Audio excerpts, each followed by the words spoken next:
Bonjour à tous. Dans ce premier cours, nous allons aborder quelques composants de base en électronique et ensuite passer à notre premier programme sur Arduino.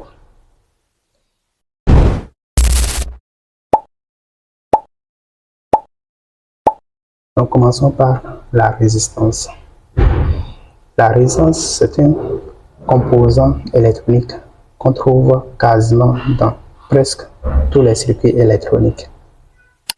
Comme son nom l'indique, la résistance sert à limiter le passage du courant dans un circuit. Lorsqu'on le branche dans un circuit, elle diminue la quantité de l'énergie selon sa valeur. Elle se mesure en ohms. Sa formule théorique est donnée par la loi d'Ohm, qui est la résistance égale la tension sur le courant qui parcourt cette résistance. Le deuxième composant que nous allons voir aujourd'hui est le condensateur. Un composant que nous connaissons tous. Ce composant permet de stocker temporairement l'énergie sous forme de charge électrique et il peut la relâcher quand c'est nécessaire. Les condensateurs sont utilisés pour lisser les tensions dans les circuits, pour filtrer des bruits électriques ou encore pour créer des délais dans certains circuits. Par exemple, dans un circuit d'alimentation, un condensateur peut aider à stabiliser la tension en réduisant les fluctuations dues aux variations de courant. Son unité est le farad. Nous passons au dernier composant qui est le transistor. Nous avons plusieurs types de transistors, comme vous le constatez sur l'image. Les modèles de transistors que nous pouvons rencontrer dans les circuits électroniques. Nous avons deux grandes familles de transistors, les transistors de type NPN et les transistors de type PNP.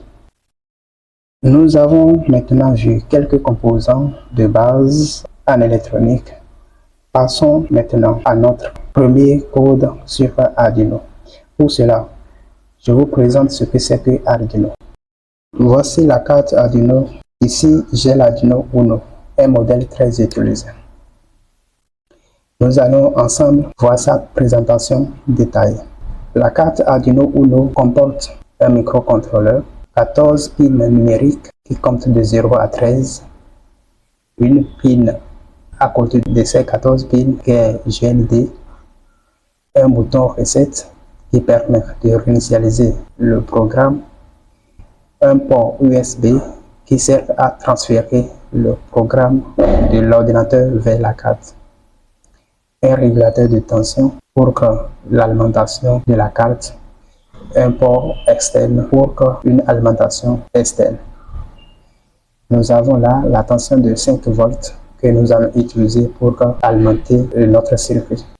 Nous avons là une pin VIN. Cette pin délivre la tension externe de la carte Arduino. Nous avons également 6 pins analogiques qui comptent de A0 à A5. Et là, enfin, nous avons le câble USB qui va nous servir la liaison de l'ordinateur et la carte. Nous avons fini la présentation de la carte Arduino Uno. Nous avons également d'autres types de cartes, dont la carte Mega, Arduino Nano et bien d'autres encore. Dans notre premier exercice, nous aurons besoin de matériel suivant: une carte Arduino Uno, une LED, une résistance, un protoboard et les fils de connexion. Nous venons de voir quelques composants de base en électronique. Passons maintenant à notre premier programme qui consiste à faire clienter une LED. Pour cela, nous allons utiliser l'IDE Arduino, qui est l'environnement de développement intégré où on écrit et téléverse nos programmes dans la carte Arduino. Si tu ne l'as pas encore installé, je mettrai le lien de téléchargement dans la description. Une fois installé, tu peux facilement coder en utilisant le langage de programmation Arduino qui est basé sur C ou C++. Voilà à quoi ressemble l'IDE Arduino. En haut, nous avons 5 boutons. Le premier bouton sert à compiler ou vérifier le code. Le deuxième bouton permet de téléverser le code de l'ordinateur vers la carte. Le troisième bouton nous permet d'ouvrir un nouveau projet. Le quatrième bouton permet d'ouvrir un projet qui existe. Et le dernier bouton permet d'enregistrer le projet en cours. Passons maintenant à la programmation de notre projet qui consiste à faire clienter une LED. Avant de passer à coder, je voudrais vous présenter le petit code que vous voyez à l'écran. Quand nous ouvrons un nouveau projet, ces deux syntaxes viennent automatiquement. Qu'est-ce que cela signifie? Le code est divisé en deux grandes parties. La première partie qui est votre stop. Dans cette partie, c'est là nous définissons le mode de fonctionnement de nos variables. C'est là nous déclarons nos variables et donnons le mode de fonctionnement. Si c'est une entrée, bien c'est une sortie.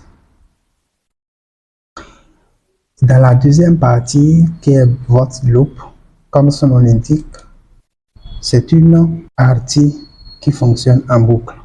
Le code qui est écrit dans cette partie s'exécute en boucle de manière infinie jusqu'à ce qu'on arrête le programme. C'est donc dans cette partie que nous allons écrire les instructions que nous voudrions faire exécuter la carte Arduino de manière infinie jusqu'au prochain arrêt du programme. Alors, nous avons déjà pris connaissance de ces deux parties. Nous pouvons passer à notre programmation. Pour cela, nous avons deux manières de déclarer les variables. On peut soit les déclarer en haut ici, par exemple, si je dis int LED, int pour dire c'est un entier, LED, et je l'affecte à une sortie numérique. Donc nous allons prendre la broche 6 de la carte Arduino. Soit je peux directement venir ici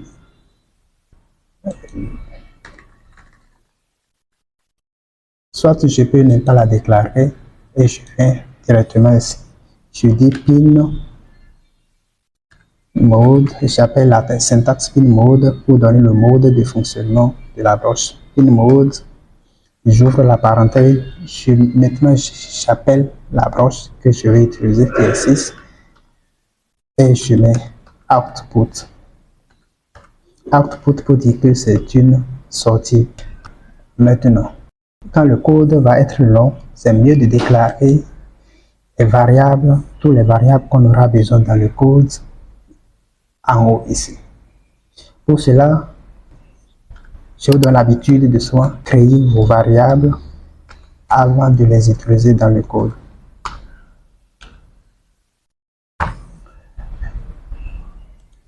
Et là, au lieu de mettre encore la pin 6, je peux mettre le numéro de la broche, soit je peux mettre maintenant ma variable. C'est la même chose. Je mets LED, virgule output, pour dire que je veux que ma LED soit une sortie. Maintenant que c'est défini, je peux passer directement dans la fonction for loop pour donner les instructions. Ici, l'objectif est de faire clienter une LED, c'est-à-dire la LED s'allume pendant une seconde et s'éteint, se réallume, s'éteint, se réallume et s'éteint. Pour cela, nous allons appeler une syntaxe qui permet d'envoyer un signal soit niveau haut, soit niveau bas à la broche numérique. Pour cela, nous écrivons digital, digital pour dire numérique, digital write, write pour dire écrire. Écrit, ça veut dire tout simplement écrit sur la broche numérique et nous ouvrons la parenthèse, nous donnons maintenant notre broche, notre variable qui est attachée à la broche 6, qui est LED. nous mettons la virgule, nous mettons maintenant le niveau qu'il doit envoyer sur cette broche. Si c'est niveau haut ou niveau bas. Niveau haut est égal ici à 5 volts sur la carte Arduino et niveau bas est égal à 0 volts. Donc, pour allumer maintenant la LED, nous allons l'envoyer au niveau haut, c'est-à-dire 5 volts. Nous mettons I en anglais. Nous fermons la parenthèse et nous mettons point virgule. Nous appelons encore un syntaxe qui permet de donner une petite temporisation, delay en anglais, qui veut dire délai. Nous ouvrons la parenthèse et nous donnons maintenant le temps. Nous mettons 1000 microsecondes. 1000 microsecondes, c'est égal à 1 seconde. Nous mettons point virgule après la fermeture de la parenthèse. Nous répétons encore digital write, digital write. Nous ouvrons la parenthèse, nous appelons notre variable. Cette fois-ci, nous la mettons au niveau bas, low. Et nous mettons encore un délai d'une seconde, délai 1000. Et c'est fini. Notre programme est prêt pour faire fonctionner notre carte Arduino. Passons maintenant au câblage de notre circuit. Pour le câblage, nous branchons la broche 6 à l'anode de la LED et la cathode de la LED au niveau de la résistance. La sortie de la résistance au niveau de la pile GND de la carte Arduino.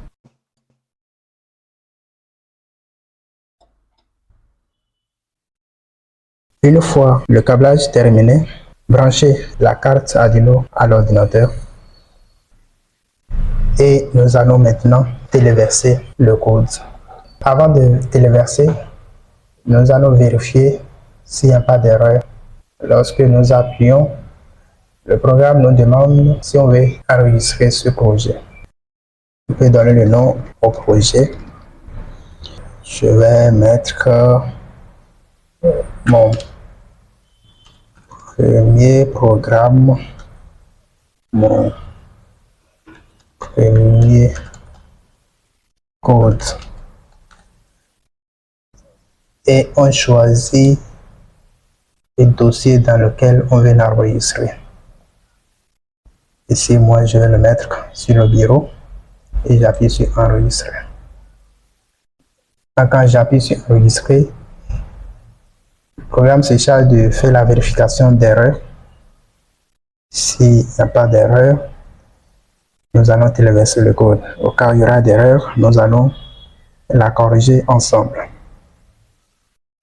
Vous voyez ici, la compilation du croquis est en cours.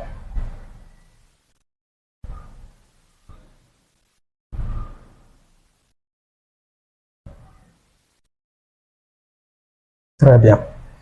On me dit que la compilation est terminée. Donc, pas d'erreur, pas de faute dans le code. Nous pouvons maintenant le téléverser sur notre carte Arduino. Avant de téléverser, nous allons dans Outils. Nous choisissons type de carte. Notre carte, ici, c'est Arduino Uno. Donc, vous cochez bien Arduino Uno. Vous retournez dans Outils. Vous vérifiez si le port a été identifié. Oui, et si le port COM3 a été identifié ici, comme Arduino Uno. Maintenant que c'est vérifié, nous pouvons téléverser notre code. Nous attendons pendant que le téléversement finisse. Nous voilà maintenant, le téléversement est terminé et nous pouvons remarquer que notre LED se met à clignoter normalement. Et voilà, c'était une introduction aux composants électroniques de base ainsi qu'à Arduino et son IDE. J'espère que cette vidéo t'a aidé à comprendre comment ces éléments fonctionnent ensemble. N'oublie pas de t'abonner à la chaîne SIS Électronique, de laisser un like si tu as aimé la vidéo et de me dire en commentaire quel projet Arduino tu aimerais voir dans de prochaines vidéos. À bientôt sur SIS Électronique.